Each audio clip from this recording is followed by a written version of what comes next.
Hello నమస్తే. నేను journalist Srinivas. ఈరోజు తెలంగాణ వార్తాపత్రికల్లో వచ్చిన వార్తలు, ఆ వార్తల వెనక ఉన్న వాస్తవాల్ని విశ్లేషణ చేసే ప్రయత్నం చేద్దాం. ముందుగా నిన్న రాహుల్ గాంధీ డీసీసీ అధ్యక్షుల సమావేశంలో డీసీసీ అధ్యక్షుల శిక్షణా కార్యక్రమానికి అటెండ్ అయ్యిండు. కేసీ వేణుగోపాల్, రాహుల్ గాంధీ. ఢిల్లీ నుంచి వచ్చారు. వాళ్ళని రిసీవ్ చేసుకున్నారు. రేవంత్ రెడ్డి, పీసీసీ అధ్యక్షుడు మహేష్ కుమార్ గౌడ్, షర్మిల వీళ్ళంతా. అక్కడ ఆ మీటింగ్‌లో తెలంగాణ ముఖ్యమంత్రి రేవంత్ రెడ్డి గారు ఒక ప్రపోజల్ చేశారట. మీరు ప్రధాని కావాలి అని చెప్పి రాహుల్ గాంధీని అడిగారట. అడిగితే ఆయన దేశం కోసం ఈ ప్రతిపాదనకు ఓకే చెప్పండి అని రాహుల్ గాంధీని అడిగితే, రాహుల్ గాంధీ సానుకూలంగా స్పందించిండు అని చెప్పి ఆంధ్రజ్యోతి పేపర్ ఒక వార్త రాసింది. దాదాపు చాలా అన్ని పేపర్‌లో ఇది రాశారు. రాహుల్ గాంధీని ప్రధానమంత్రి కావాలని రిక్వెస్ట్ చేసిండు రేవంత్ రెడ్డి. ఆ రిక్వెస్ట్‌కి సానుకూలంగా స్పందించిండు రాహుల్ గాంధీ. దేశం కోసం నువ్వు చెప్పినట్టే అయితానడు అని చెప్పి. ఇది చాలా అసలు మరి ఏమి రాజకీయమో అర్థం కావట్లే. రాహుల్ గాంధీ ప్రధాన ప్రతిపక్ష నేత. దాదాపు చాలా సంవత్సరాల నుంచి రాజకీయం చేస్తున్నారు. దేనికి చేస్తున్నారు? ప్రధానమంత్రి కావటానికి కదా! ఇప్పుడు కొత్తగా నువ్వు ప్రధానమంత్రిగా, మీరు ప్రధానమంత్రి అవ్వాలి ఈ దేశం కోసం అని రేవంత్ రెడ్డి అప్పీల్ చేస్తే, రిక్వెస్ట్ చేస్తే, సరే నువ్వు రేవంత్ రెడ్డి అనే వ్యక్తి అడిగిండు కాబట్టి నేను ఓకే అని చెప్తా అనుకుంటే, ఈ దేశంలో ఉన్న కొన్ని కోట్ల మంది ప్రజలు మరి రాహుల్ గాంధీ ప్రధానమంత్రి అయితాడనేమో కాంగ్రెస్ పార్టీ వెంట ఉన్నారేమో. భారత్ జోడో యాత్ర చేస్తిరి. దేనికి చేశారు జోడో యాత్ర? రాహుల్ గాంధీ ప్రధానమంత్రి కావటానికి కదా! ఇప్పుడు ప్రధాన ప్రతిపక్ష నాయకుడిగా చేస్తున్నారు. అనేక అంశాలపైన దేశవ్యాప్తంగా ఉద్యమాలు చేస్తున్నారు. దేనికోసం? సరదాగనా? లేదా ప్రధానమంత్రి కావటానికే? పదే పదే నరేంద్ర మోడీ ప్రభుత్వాన్ని, బీజేపీ ఎన్డీఏ కూటమి ప్రభుత్వాన్ని అనేక అంశాల వారీగా విమర్శిస్తున్నారు. అంశాల వారీగా కౌంటర్ ఇస్తున్నారు. టార్గెట్ చేసి మాట్లాడుతున్నారు. ఒక రాజకీయ పార్టీకి అది ఉండాలి కూడా. దేనికోసం? నేనొస్తే, మా పార్టీ అధికారంలోకి వస్తే నేను ప్రధానమంత్రి అయితే ఈ అంశంలో, ఈ రంగంలో ఈ రకమైన ఎన్డీఏ గవర్నమెంట్ ఇట్లా చేస్తుంది, మేమొస్తే ఈ పద్ధతిలో చేస్తాం అని చెప్పట్లేదా? అంటే ఇది ఒక టైం పాస్ రాజకీయమా? అనేది ఈరోజు భారతదేశంలో ఉన్న ప్రజలకి, మరీ ముఖ్యంగా తెలుగు రాష్ట్రాల్లో ఉన్న ప్రజలు, నేను నా స్టేట్మెంట్ చూశాక, ఇదేంటి కొత్తగా మళ్ళీ ప్రధానమంత్రి కావాలని రాహుల్ గాంధీని రేవంత్ రెడ్డి అడగటం, రేవంత్ రెడ్డి అడిగినందుకు ఆయన తల ఊపటం ఏంటి? మరి ఇప్పుడు ఇన్ని రోజులు దేనికోసం రాజకీయం చేస్తాడు? ఒకవేళ కాంగ్రెస్ పార్టీ అధికారంలోకి వస్తే ప్రధానమంత్రి ఎవరు? అసలు రాహుల్ గాంధీకి ప్రధానమంత్రి కావటం ఇష్టం లేదా? ప్రధానమంత్రి పదవి పైన ఆయనకి పెద్దగా ఉత్సాహం గాని, ఇష్టం లేదా? మరి దేన్ని చూసి ఓటేయాలా? కాంగ్రెస్ పార్టీకి ఓటు. ఎవరు ప్రధానమంత్రి అయితారనుకుని ఓటేయాలి. ఇటువంటి ఇప్పుడు ఈ అసమర్థ స్టేట్మెంట్లు అంటారండి.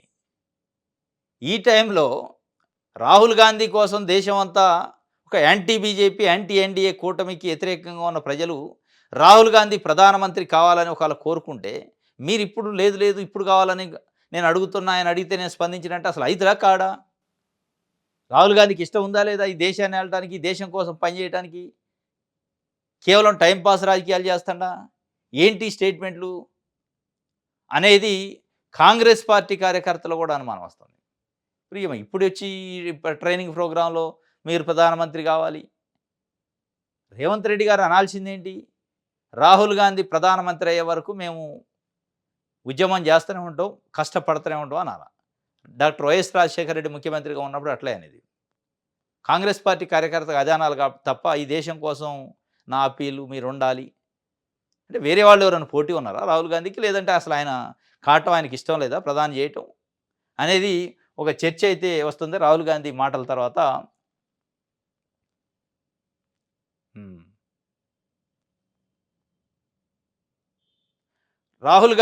రేవంత్ శక్తివంతుడు అంటూ రాహుల్ గాంధీ ప్రశంసించిండట. దేనికి? నిన్న ప్రధానమంత్రికి అమ్మన్నందుకా? లేకపోతే దేనికి శక్తివంతుడు? ఇప్పుడు అది చెప్పడానికి ఢిల్లీ నుంచి వచ్చారా? డీసీసీ అధ్యక్షులకి ఏమైనా మాట చెప్పడానికి వచ్చారా? రాహుల్ గాంధీ రేవంత్ రెడ్డిని పోగొట్టడానికి వచ్చిండా? శక్తివంతుడు అట. ఇప్పుడు ఆ శక్తివంతం చూసేగా దేశ రాజకీయాలు తిరిగేది. బీజేపీ వాళ్ళు అత్యంత శక్తివంతమైన ప్రధానమంత్రి మోడీ అంటారు. లేదు లేదు నీ శక్తి ఎక్కడ పోయిందా అంటటి. మళ్ళీ ఎక్కడికి వచ్చి మా రేవంత్ రెడ్డి చాలా శక్తివంతమైనవాడు. దేనికి శక్తివంతం? బుల్డోజర్లు పెట్టి ఇల్లు కూల్చడానికా? దేంట్లో శక్తివంతం అనేది తెలంగాణ ప్రజలు అడుగుతున్నారు రాహుల్ గాంధీని. ఏ అంశంలో శక్తివంతుడై ఏం చేసిండు? ఉచిత బస్సు ఇచ్చి మహిళలకి ప్రయాణం చేయించడానికి ఒకటి ఇచ్చిండు, కరెంటు ఉచితంగా ఇచ్చిండు. మిగతా ఏమి శక్తివంతం చేసిండు? అన్న రైతు భరోసా 15,000 ఇయకపాయె, పెన్షన్లు పెంచుతానని పెంచకపాయె, 2,00,000 ఉద్యోగాలు వేస్తానని ఏయకపాయె, ధరణిని తెసిపోయి బంగాళాఖాతంలో కలుపుతా అంటే అది ఎక్కడ కలిసిందో తెలవదు. వాళ్ళకే అర్థం కావట్లే. బంగాళాఖాతంలో కలిసిందా? రేవంత్ రెడ్డి గారి ఇంట్లో ఉందా? ఛాంబర్‌లో ఉందని ఆ ఫైలు. 9,00,000 పైచిలుకు రైతులు సాదా బైనామా కోసం అప్లై చేసుకొని 6 సంవత్సరాలుగా ఎదురు చూస్తుంటే కాళ్ళ చెప్పులు అరిగేలాగా ఆఫీసుల చుట్టూ తిరుగుతుంటే దాటి గురించి మాట్లాడట్లే. దానికోసం శక్తివంతుడా? ఏంటి మీరు శక్తి? అసలు ఏమన్నా తెలుస్తుందా మీకు తెలంగాణలో జరిగేది ఏం జరుగుతుంది? పరిపాలన ఏం చేస్తున్నారు? ప్రభుత్వం ఏం చేస్తుంది? ప్రజలు ఏమనుకుంటున్నారు? అనేది మీరు ఫీడ్‌బ్యాక్ ఉందా మీకసలు? ఒక వేగ్‌గా స్టేట్‌మెంట్ ఇచ్చిపోతే శక్తివంతుడు. దేనికి శక్తివంతుడు? అనేది ఇక్కడ ప్రశ్న. రైట్. తమ్మినేనిపై అభిశంసన, పార్టీలో ముఠాతత్వం, ప్రమాణాలు ఉల్లంఘన, ప్రస్తుత కార్యదర్శి జాన్ వెస్లీ ఎన్నికలో నిలువునా చీలిన రాష్ట్ర కమిటీ, పార్టీ ప్రమాణాలు గాలికి. కేంద్ర కమిటీ లేక తమ్మినేని వివరణపైన పార్టీ అసంతృప్తి వ్యక్తం చేసిందట. తమ్మినేని వీరభద్రం సిపిఎం పార్టీలో ఒక వెలుగెలిగిండు. దాదాపు 30-40 సంవత్సరాలు సిపిఎం పార్టీ ఖమ్మం జిల్లాలో మరి ముఖ్యంగా ఆయన నంది అంటే నంది, పంది అంటే పంది లెక్క నడిచింది. ఆయన ఎవరు కావాలంటే వాళ్ళు లీడర్ అయ్యారు, ఎవరిని తొక్కాలంటే తొక్కిండు అనేది సిపిఎం పార్టీలో ఉన్న నాయకులు కూడా మాట్లాడుకునేది. మిగతా పార్టీలో ఉన్న నాయకులు మాట్లాడేది. CPM party, CPI party Khammam జిల్లాలో కంచుకోటలు. అటువంటి సిపిఎం, సిపిఐ పార్టీని ఛీ అనే విధంగా తయారు చేసింది ఆ సిపిఎంని నడిపిన తమ్మినేని వీరభద్రం, సిపిఐని నడిపిన ఇంకొక నాయకుడు. వీళ్ళిద్దరి కారణంగా ఆ సిపిఐ, సిపిఎం పార్టీ అంటే ఈసడించుకునేలాగా ఛీ అనేలాగా చేశారు. ఎర్ర జెండాని అభిమానించే పేదలు కూడా ఛీ అనే కాడికి వచ్చింది. అది ఈరోజు సిపిఎం పార్టీ కేంద్ర కమిటీ ఇప్పుడు గుర్తించింది. కానీ ఇది ఎప్పటి నుంచో దశాబ్దాల నుంచి ప్రజల్లో నానుతున్న అంశం. అంతా అయిపోయిన తర్వాత ఆయన సెక్రటరీ పదవి పోయిన సంవత్సరానికి గుర్తించి ఇప్పుడు అభిశంసన తీర్మానం వేటేశారట. ఇది మరి ఏమనుకోవాలి? సిపిఎం పార్టీ ఎంత విజన్ ఉంది, ఎంత ముందు చూపు ఉంది, వాళ్ళ రాజకీయం ఎట్లా ఉంటుంది, వాళ్ళ రివ్యూ ఎట్లా ఉంటుంది అనేది దీన్ని బట్టి అర్థమైంది. మొత్తం మునిగిపోయింది. సిపిఎం పార్టీ మొత్తం పతనం కావడానికి, కమ్యూనిస్టు పార్టీలు పతనం కావడానికి కారణం ఎవరు అని ఒక విశ్లేషణ మీరు చేసుకుంటే సిపిఎం, సిపిఐ పార్టీ కార్యకర్తలను కూర్చోబెట్టుకొని అడిగితే 1 to 1 చెప్తారు. పతనానికి కారణం ఎవరంటే ఈరోజు అభిశంసన తీర్మానం చేశారట. నెట్ట నిలున చీల్చిండట పార్టీని. మొత్తం గ్రూపులు, ముఠాలు కట్టిండట. ఇప్పటికి తెలిసింది వాళ్ళకి. వాళ్ళు కట్టిన ముఠాలు, వాళ్ళు కట్టిన కుల సంఘాల వ్యవహారం, కుల తత్వాలు ఇప్పుడు బయటపడ్డాయి. ఇప్పుడు ఒక సగటు సిపిఎం పార్టీ కార్యకర్త ఏమనుకోవాలి? దాదాపు 40-50 సంవత్సరాల పాటు ఆ జెండా మోసిన కార్యకర్త ఏమనుకోవాలి? తమ్మినేని వీరభద్రం గారి పైన చేసిన అభిశంసన చూసిన తర్వాత ఆయన చేసిన కులతత్వ రాజకీయాలు, ముఠాతత్వ రాజకీయాలు, ఆర్థిక లావాదేవీలు, బ్లాక్మెయిలింగ్ రాజకీయాలు చూసిన ఇప్పుడు మీరు బయటపెట్టిన తర్వాత ఏమనుకోవాలి? కమ్యూనిస్టులను ఎట్లా నమ్మాలి? కమ్యూనిస్ట్ పార్టీ జెండా ఎట్లా పట్టుకోవాలి సామాన్యుడు? అనేది ఇప్పుడు పెద్ద ఎత్తున చర్చ జరుగుతుంది. ఇప్పటికైనా కమ్యూనిస్ట్ పార్టీలు ఆత్మపరిశీలన చేసుకోవాలి. కేంద్ర నాయకత్వాలు కూర్చొని అసలు ఎందుకు సిపిఐ, సిపిఎం పార్టీ పతనావస్థకు వచ్చినాయి? అంతో ఇంత సిపిఐ బెటర్ ఉంది. ఇంకా సిపిఎం పార్టీ అయితే ఇంకా ఘోరంగా ఉంది పరిస్థితి. జెండా పట్టుకునేవాడు లేడు. ఇది తమ్మినేని వీరభద్రం పైన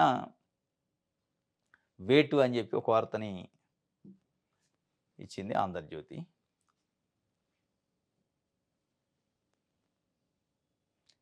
రైట్. ఆఫీసర్ల జేబుల్లోకి రైతు బీమా బాండ్లట. ఒక్కో బాండ్ పేపర్కు సుమారు ₹20 ఖర్చు. ఏటా 6 కోట్ల నుంచి 8 కోట్ల పక్కదారి. పరిహారం కోల్పోతున్న బాధిత కుటుంబాలు. ఆఫీసర్ల జేబుల్లోకి పోతున్నాయట రైతు బీమా బాండ్లు. రాష్ట్రంలో రైతు బీమా పథకం బాండ్ల నగదు ఉన్నతాధికారుల జేబుల్లోకి వెళుతున్నట్లు ఆరోపణలు వినిపిస్తున్నాయి. ఏటా సుమారు 6 కోట్ల నుంచి 8 కోట్ల మేర ఖర్చు అవుతుండగా వ్యవసాయ శాఖ అధికారులు నిధులను పక్కదారి పట్టిస్తున్నట్టు చర్చ నడుస్తుంది. 7 ఏళ్లుగా పాలసీ పత్రాలు ఇవ్వకుండా నిర్లక్ష్యం చేస్తూ వాటి ఖజానాను జల్సాలకు వినియోగిస్తున్నట్టు ఆరోపణలు వస్తున్నాయి. రాష్ట్రంలో రైతు బీమా పథకం 2018 ఆగస్టు నుంచి అమ్ముతున్నది. ప్రీమియం మొత్తం ప్రభుత్వమే భరిస్తున్నది. ఈ పథకం 18 నుంచి 59 ఏళ్ల రైతులు, పంట సాగుదారులకు వర్తిస్తుంది. రాష్ట్ర వ్యాప్తంగా 70 లక్షల మంది రైతులకు పట్టాదారు పాస్ పుస్తకాలు ఉండగా అందులో 60% మంది రైతులకి బీమా పాలసీ వర్తిస్తుంది. 2025-26లో 42.16 లక్షల మంది రైతులకు బీమా చేసినట్టు వ్యవసాయ శాఖ పేర్కొంది. అందులో మొత్తంగా అదే కొత్తగా 1,96,890 మంది రైతులున్నారు. కానీ ఇప్పటి వరకు వారికి ఆ బాండ్‌లు ఇవ్వట్లేదట. ఆఫీసర్ల జేబులోకి రైతు బీమా బాండ్‌లు పోతున్నాయి. ఆ బాండ్ల కోసం ఒక్కొక్క బాండ్‌కి రూ. 20 ఖర్చయితే పెడుతున్నారట గానీ, ఆ ఖర్చు అక్కడ చెల్లించట్లే. వీళ్ళు వాడుకుంటున్నారు, బాండ్ లేదు. 5,00,000 బీమా వస్తది. ఇది రైతు భరోసా విషయంలో, రైతు బీమా విషయంలో ప్రభుత్వం నిర్లక్ష్యం స్పష్టంగా కనపడుతుంది. ఇప్పుడు ఇది పేపరోళ్ళకి, దిశ పేపరోళ్ళకి తెలిసింది. ముఖ్యమంత్రికి, వ్యవసాయ శాఖ మంత్రికి, వ్యవసాయ శాఖ అధికారులకు తెలవదా? రైతు బీమా విషయంలో జరిగే అవకతవకలు. ఇది ఈ బాండ్ లేకపోవడం వల్ల కొంతమంది ఇన్సూరెన్స్ కోల్పోతున్నారు. ఈ బాండ్ లేకపోవడం వల్ల వాళ్ళకసలు ఇన్సూరెన్స్ ఉందో లేదో తెలవని పరిస్థితి. ఏదైనా అనివార్య కారణాల వల్ల ఆ రైతు చనిపోతే, చనిపోయిన తర్వాత రికార్డ్ వెరిఫై చేస్తే నీకు ఇన్సూరెన్స్ లేదు అంటాడు. ఎవరు బాధ్యత వహించాలి? అంటే తప్పనిసరిగా టైమ్ టు టైము బాండ్‌లిస్తే, ఆ బాండ్‌లో రెన్యువల్ టైమ్ ఉంటది. ఈ టైం నుంచి ఈ టైం వరకు నీకు పాలిసీ ఫోర్స్‌లో ఉంటది. క్లెయిమ్ చేసుకోవడానికి ఎలిజిబిలిటీ ఉంటదని ఒక ఇన్ఫర్మేషన్ ఉంటది. నీకు ఏది లేదు. గాలిలో దీపం పెట్టినట్టు వ్యవసాయ అధికారుల దయాదాక్షిణ్యాలపైన రైతు బీమా ఆధారపడి ఉంటది. రైతుకి చెప్పరు. అసలు నాకు రైతు బీమా ఉందా లేదా? నీ ఆధార్ కార్డ్ తెచ్చుకుంటాడు. ఆధార్ కార్డ్ తెచ్చిన తర్వాత ఎంట్రీ చేసిండా లేదో తెలవదు. దానికి ఒక వోచర్ ఉండదు. ఎక్నాలజ్‌మెంట్ ఉండదు. ఏది ఉండదు. అనివార్య కారణాలతోని ఏదైనా ఆపదొచ్చి చనిపోతే, చనిపోయిన తర్వాత ఆ కుటుంబం అడిగిన రోజు తెలిసిద్ది. అప్పటిదాకా తెలవదు. ఇది గాదు. ఇంత మనం ఏఐ టెక్నాలజీ అంటున్నాం. వాట్సాప్ గవర్నెన్స్, ఈ గవర్నెన్సీ అంటున్నారు. అటువంటప్పుడు రైతు మొబైల్‌కే నీది రెన్యువల్ అయింది. ఇన్సూరెన్స్ పాలిసీ, రైతు బీమా, బీమాకు సంబంధించిన పాలిసీ నంబర్ ఇది. ఈ టైం నుంచి ఈ టైం వరకు నీకు ఎలిజిబిలిటీ ఉంటది. మళ్ళా ఆ టైంలో ఫలానా డేట్ వచ్చినప్పుడు నువ్వు రెన్యువల్ చేసుకోవాలని ఎందుకు అప్డేట్ ఇవ్వరు? ఎందుకు పాలిసీ బాండ్‌లు పోస్ట్‌లో రావు? అంటే ఇగో దానికయ్యే ఎక్స్‌పెన్స్ అంతా కాగితాల మీద రాస్తారు. ఎక్స్‌పెన్స్ పే చేయరు. ఆ పని గాదు. వీళ్ళు జేబులో యేసుకుంటారు. ఇది రైతు బీమాకు సంబంధించి ఒక వార్తని ఇచ్చారు. సీఎం చేతికి అవినీతి ఐఏఎస్ఎల్ చిట్టా వచ్చిందట. ఒక్కో ఫైలుకు ఒక్కో రేటు చొప్పున వసూళ్లు. కార్యదర్శులు, ఆఫీసర్లకు నేడు ముఖ్యమంత్రి క్లాసు. అధికారాన్ని అడ్డం పెట్టుకొని వ్యాపారాలు. సీఎం చేతికి అవినీతి ఐఏఎస్ఎల్ చిట్టా వచ్చిందట. కార్యదర్శులు అంటే సెక్రటరీసు. ఆఫీసర్‌ని పిలిచి క్లాస్ పీకుతారు. క్లాస్ పీకితే వాళ్ళు మారతారు. క్లాసులు కాదు పీకాల్సింది. కాగితం ఇచ్చి పంపాలి సస్పెన్షన్ ఇచ్చి. క్లాసులు పీకితే మాటినే రోజులు పోయినాయి. ఎవరింటారు మీ క్లాసు? అవినీతికి అలవాటు పడినోడు, డబ్బులకు అలవాటు పడినోడు ముఖ్యమంత్రి క్లాసులకిని, "అమ్మో! సారు క్లాస్ చెప్పిండు. ఈ క్లాస్‌కి తగ్గట్టు ఉండాలి. ఈ ఉద్బోధం మనం వినాలి" అని ఇంటారా? ఆ ఇనేటోళ్ళైతే కోట్ల రూపాయలు సంపాదన ఎందుకు వెనకేసుకుంటారు? నీతి, నియమాలు, విలువలుంటే. ఎవడికి విలువ లేదు. కోట్ల రూపాయలు కాదు, వందల కోట్ల రూపాయల ఆస్తులు సంపాదించారు. మీరు చేయాల్సింది క్లాసులు కాదు, రైడింగ్‌లు చేసి మొత్తం ఆస్తుల్ని అటాచ్ చేయాల. సస్పెండ్ చేసి పడేయాలి, జైలుకి పంపాల. ఈ ఉత్తుత్త క్లాసులు పీకితే ఏం సుఖం చిట్టా దగ్గర పెట్టుకొని. మరి ఆ క్లాసులు బెదిరియటానికి క్లాసులా? కంట్రోల్ చేయటానికి క్లాసులా అన్నట్టు ఉండొద్దు.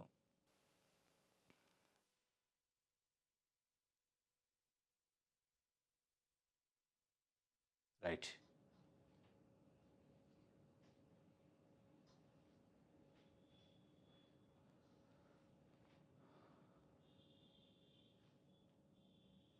హ్మ్. వారానికో ముఖ్య కార్యక్రమం అట బడిబాట. మహిళలకు రైతులు ఉపాధి హామీ పనులు చేపట్టాల ప్రణాళిక. నేడు కలెక్టర్లతో సీఎం రేవంత్ రెడ్డి సమావేశం అట. 99 రోజుల కార్యాచరణ ప్రకటన. జనాభా లెక్కల హౌస్ లిస్టింగ్ సర్వేపై కలెక్టర్లకు అవగాహనట. వారానికి ఒక ముఖ్య కార్యక్రమం. మీరు కోరుకున్న ముఖ్య కార్యక్రమాలు కాదు పెట్టాల్సింది. ప్రజలు ఏం అడుగుతున్నారు? ప్రజలకున్న సమస్య పైన ముఖ్య కార్యక్రమాలు పెట్టండి. ఈ బడిబాట, ఈ బడిబాటలో ప్రతి సంవత్సరం ఉండేవి. ఇవి కాదు.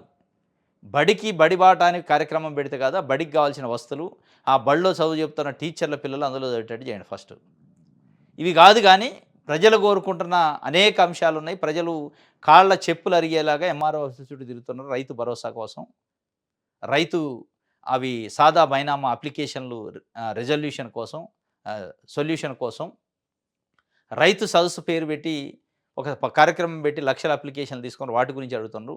రాజీవ్ వికాసం అని చెప్పి అప్లికేషన్‌లు తీసుకున్నారు. వాళ్ళు ఎదురు చూస్తున్నారు 16,00,000 మంది. ఇవి మీరు పరిష్కరించాల్సింది. మీ కార్యక్రమాలు వారానికి ఒకటి ఇవి పెట్టుకోండి. సాదా బైనామా అప్లికేషన్‌లు ఎప్పుడు డిస్పోజ్ చేస్తారు? అదొక డ్రైవ్ పెట్టుకోండి 1 వీక్. ఎన్నొచ్చినాయి సాదా బైనామా ఏం చేద్దాం? దాన్ని పరిష్కరించే ఏర్పాటు చేయండి. రైతు సదస్సు పేరుతోనొచ్చిన అప్లికేషన్ డిస్పోజ్‌కి సంబంధించి ఒక కార్యక్రమం తీసుకోండి. రైతు బీమా, రైతు భరోసా కోసం రైతులు ఎదురు చూస్తున్నారు. దాన్ని ఒక కార్యక్రమం తీసుకోండి. పెన్షన్ల పెంపుకు సంబంధించి ఎదురు చూస్తారో దాన్ని తీసుకోండి. మహిళలకు 2500 ఇస్తా అని 6 గ్యారంటీలు ఇచ్చారు. దాన్ని తీసుకోండి. మీకు నచ్చింది ఏదో బడి బాట, పొలం బాట ఇయన్నీ ఎందుకు? ఈ బాటలు పనికిరాని బాటలు. ప్రజల బాట పట్టండి మీరు. బడి బాట కాదు పట్టాల్సింది. మీరు ఎన్ని బడి బాటలు పట్టినా మళ్ళీ అదే నారాయణ, చైతన్య లేదా భాష్యమో, కాన్సెప్ట్ స్కూల్స్ వాటికెళ్ళే ప్రజలు పోతారు. ఎందుకంటే మీ మీ విద్యా వ్యవస్థను నమ్మట్లే ప్రజలు.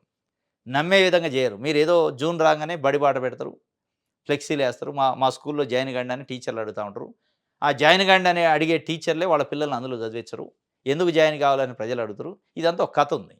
ఇది కాకుండా ప్రజలు కోరుకున్న అంశాలపైన మీరు ఈ మీ వారానికి ఒక కార్యక్రమం ఉండాల. రైట్. ఇది దిశకి సంబంధించి విజయక్రాంతి చూద్దాం.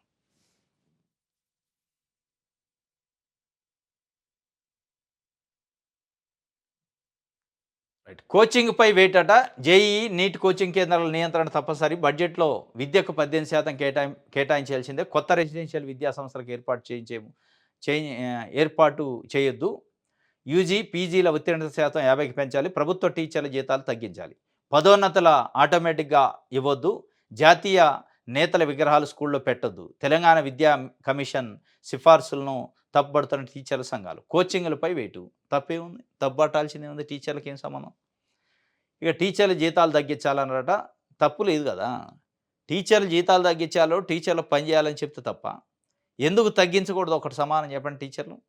సరే, విద్యా కమిషన్ చైర్మన్ ఆకునూరు మురళి గారు ఇచ్చిన రిపోర్ట్‌ని పక్కన పెట్టండి. మీకు నచ్చకపోవచ్చు. అసలు ప్రభుత్వ స్కూళ్ళల్లో పనిచేస్తున్న టీచర్లకి ఎందుకు జీతాలు అంత ఆ స్థాయిలో ఇవ్వాలి? అసలు ఎందుకు మీకు ఉద్యోగాలు ఉంచాలని సూటిగా ప్రశ్నిస్తే ఏం చెప్తారు? మీరేంటికి పాఠాలు చెప్పడానికి ఉన్నారు. ఆ పాఠాలలో మీ పిల్లలు ఎందుకు లేరు? ఆ స్కూళ్ళలో మీ పిల్లలు ఎందుకు చదువుకోవట్లేదు? అంటే మీ పిల్లలు చదవడానికి పనికిరాని స్కూళ్ళల్లో మీరు ఉద్యోగం చేయాలి. మీకు జీతాలు లక్షలు లక్షలు ఇయ్యాలి. ఆ జీతాలు తగ్గించాలంటే మీకు కోపం వస్తది. లేదా పని చేయాలంటే కోపం వస్తది. కానీ ఆ స్కూళ్ళలో మన పిల్లలు చదవద్దు. నైతికత ఉండాలా, కొంచెమన్నా మొరాలిటీ, ఎథిక్స్. ఏ మాత్రం ఎథిక్స్ ఉన్నా ప్రభుత్వ స్కూల్‌లో పనిచేసే టీచర్లు ఆత్మాభిమానంతోని వాళ్ళు సిగ్గుపడాల. మనమేంటి? మన జీతాలేంటి? మన పిల్లలు ఎక్కడ చదువుతున్నారు? మనం ఎక్కడ చదువుతున్నాం? మనం ఎక్కడ చదువు చెప్తున్నాం? మన ఉద్యోగం ఏంటి? మనం ఉద్యోగం చేసే దగ్గర మన పిల్లలు ఎందుకు చదివించట్లేదు ఆ వ్యవస్థలో, గవర్నమెంట్ స్కూల్స్‌లో? తీసిపోయి ఎక్కడెక్కడో కార్పొరేట్ స్కూల్స్‌లో ఎందుకు పడేస్తాను? ఇక్కడ ఉన్నదేంటి? అక్కడ లేనిదేంటి? అనేది ఎప్పుడన్నా ఆత్మ పరిశీలన చేసుకున్నారా? ఏదో ఒక కమిషన్ రిపోర్ట్ ఇయంగానే అది అమలు అయిపోయినట్టు ఆందోళన, దాని పెద్ద పెద్ద ఎత్తున విమర్శలు, ఇది కాదు చేయాల్సింది. ఆత్మ పరిశీలన చేసుకోవాలి. ఒక టీచర్ ఉంటే, అది ఒక ఒక స్టూడెంట్ ఉంటే ఆ స్కూల్‌లో ఇద్దరు టీచర్లా? ఒక స్టూడెంట్‌కి ఒక టీచరా? రూ. 1,00,000 జీతమా? ఏం చేస్తున్నారో అర్థమవుతుందా? ఇప్పుడు ఒకటే స్టూడెంట్ ఉంటాడు, ఒక టీచర్ ఉంటారు. అక్కడికి ఆ టీచర్‌కి సంబంధించిన పిల్లల్ని కూడా తీసుకొచ్చి ఇద్దరు పిల్లలు అయితారు కదా! తీసుకురారు. అది పనికిరాని స్కూలే. నేనేం చేస్తా? నాకు కేవలం జీతం కావాలి తప్ప, ఆ వ్యవస్థ బాగుపడటం, ఆ వ్యవస్థలోకి పిల్లలు రావటం కావద్దు వాళ్ళకి. ఇది నీటు ఇదే కోచింగు, జేఈఈ కోచింగు, ఇంకా మిగతా గ్రూప్స్ కోచింగ్‌లు పేరుతోని వేల రూపాయలు వసూలు చేస్తూ లక్షలు లక్షలు సంపాదిస్తున్నారు. ఆ ఇన్‌స్టిట్యూషన్‌కి ఒక రికగ్నిషన్ ఉండదు. దానికి ఒక ఫీజు రెగ్యులేషన్ ఉండదు. దానికి ఎవడు చైర్మన్ తెలవదు, ఎవరు కరస్పాండెంట్ తెలవదు. ముక్కు పిండి వసూలు చేస్తారు. ఒక రకంగా జలగలు తాగినట్టు తాగుతున్నారు రక్తాన్ని, ప్రజల రక్తాన్ని. అయినా ఎవడు పట్టించుకుంటోడు లేదు. చట్టాలున్నాయి. ఇప్పుడు విద్యా కమిషన్ చైర్మన్ చెప్పిండు. దానిపైన నియంత్రణ ఉండాలి. ఉంటదా అంటే ఇది 2 రోజులు బర్నింగ్ టాపిక్ అయితే తప్ప తర్వాత ఎవడు పట్టించుకోడు. పట్టించుకునే కమిట్మెంట్ ఉండాల. ప్రభుత్వానికి కమిట్మెంట్ ఉంటే కమిషను కూడా అవసరం లేదు. వాళ్ళకి తెలవందా ఈ కమిషన్ చెప్పడానికి? రేవంత్ రెడ్డి గారికి తెలవందా? వెలుగు పేపర్ చూద్దాం.